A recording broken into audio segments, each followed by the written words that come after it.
In 1988, Aboriginal teenager Mark Haines was found dead on train tracks outside Tamworth. For 30 years, his death has remained a mystery, and for 3 decades, rumours have swirled around the case about drugs, violent attacks and suicide. But now my investigation has found out that the answers to his death may lie closer to home, that some of his closest friends may have been involved. And we're not the only ones to think this. The New South Wales Police are also on the same track. I've spoken to some detectives. He's coming to the house to talk on in a few days. Asking pretty much the same stuff what you just asked. The main piece of evidence that led me to all of this was when I found out Mark's friend Terry Suter was with him the night before he died. We also know 18-year-old Terry took his own life 6 months after Mark was found dead. Terry's mother, Faye, believes that he drove the car that took Mark's body out to the tracks. Well, I think Terry was with all these people and he was the driver of the car that manoeuvred everybody, you know, like to and from, and the dumping of Mark Haines's body. She has no doubt this really happened, and that's because Faye was told this by someone she absolutely trusts. That someone is her other son, Mick, Terry's little brother. Where are you, thou art brother? Why did you fly away? What was it that got stuck in your head? You couldn't bloody stay. Hello, my name's Mick Suter, also known as Mick the Poet. Mick, who was just 14 at the time, says Terry woke him up on the night Mark died and took him out to the tracks. And what he saw has haunted him ever since. Just remember seeing a boy lying on the tracks. He says his brother woke him up, took him out to the tracks. It was dark and Terry told him to wait a few metres back. He didn't want Mick to see what he was doing. He said, hey, wait here a minute. Sir, what are you doing? He said, just fucking wait here a minute, I told you, I'll clear you under the air. But through the trees and from where Mick was standing, he could see his brother place something under Mark's head. I thought, and I still thought to this day, that Terry had put his jacket under his head as comfort. At the time, Mick thought it was Terry's favourite red jacket. But now he thinks it could have been a towel. After that night, the brothers never spoke about what happened out there on the tracks.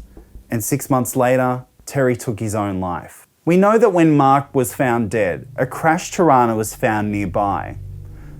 Faye told me that that wasn't Terry's car, but Terry's car did go missing shortly after Mark's death. We've just come to realise that Terry's car had disappeared, just off the face of the earth. We don't know what happened to it. And the description of what the police have told me about cars that are involved, I'm pretty sure that one car is Terry's. This means that there were likely 2 cars out at the tracks that night, the stolen Tirana and Terry's. And I do believe my son was the driver. Was the driver of? His car, but involved with Mark's death.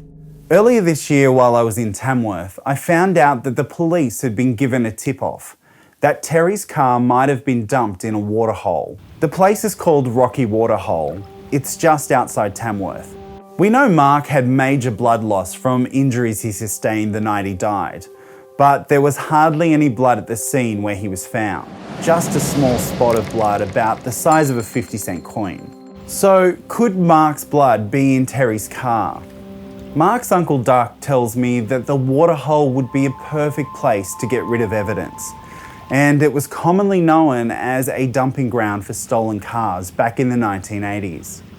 While I was in Tamworth, I also caught up with another of Mark's friends, Jason Wan. He'd called me and said he wanted to do an interview.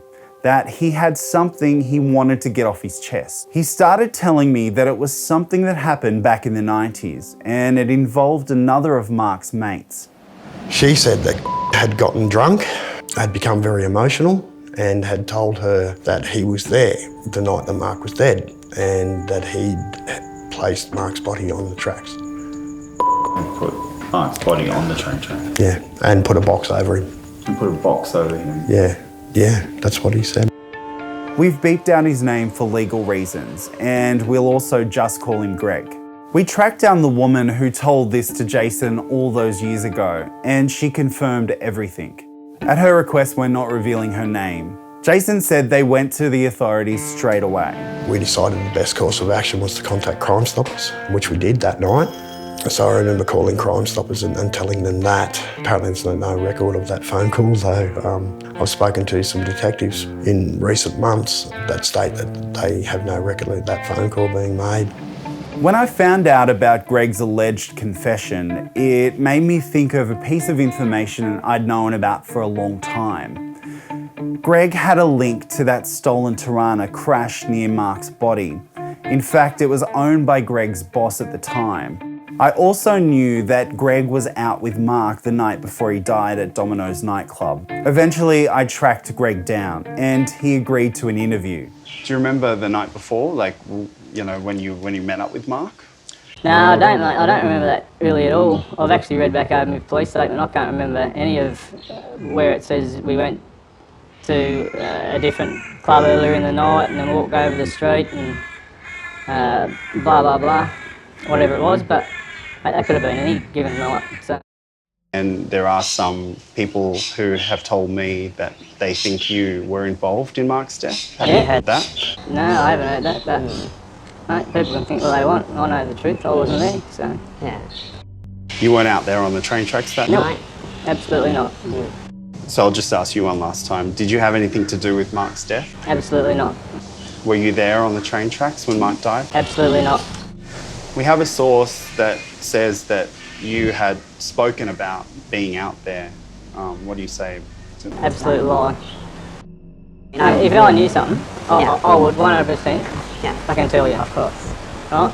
No word of a fucking lie, no doubt at all. If I knew something, I would tell you.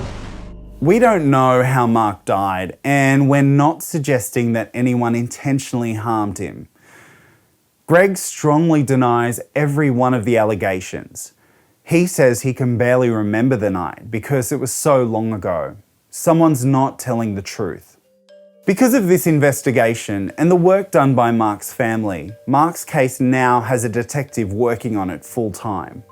From where I'm sitting, it looks increasingly likely that Mark didn't die as a result of some malicious attack or by his own hand.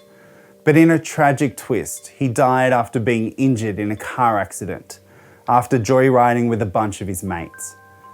Then a group of scared and panicked teenagers who didn't know what to do placed him on the train tracks and tried to cover it up. They tried to make it look like a suicide. What would be the ultimate resolution to happen? Exposing those who murdered my nephew, our boy. Can you imagine the day when they arrest someone and then... Yes, I can, and in the very foreseeable future. You think it'll happen soon? Soon. It's been long enough.